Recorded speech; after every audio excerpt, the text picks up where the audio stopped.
te escribo vida mía. Mi triste poesía se forajea y hace ver.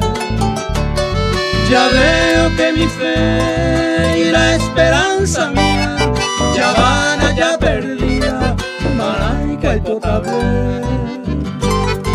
Ayer se terminó nuestro amor querido, cuando me despedía, reina y paca. Y esa soledad yo llevo en mi partida, sin corazón, sin vida, se añoran atrás.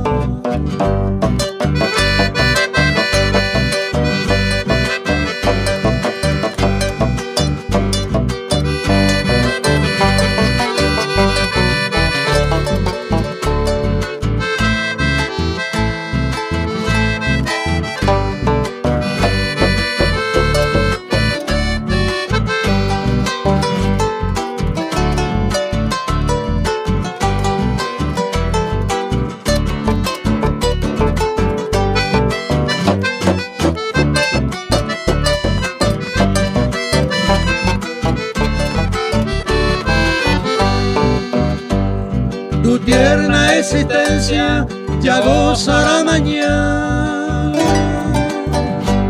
el ser de la fortuna, Pecuima Epoa, a quien tú amarás con ansiedad del alma, sin sosiego, sin calma, tu pende ya.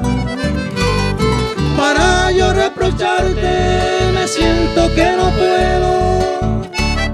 Con cariño te digo, Mareco y Huiposé. Yo soy Ceboté, el mate enamorado, aunque soy despreciado, Roja y Juanacoy.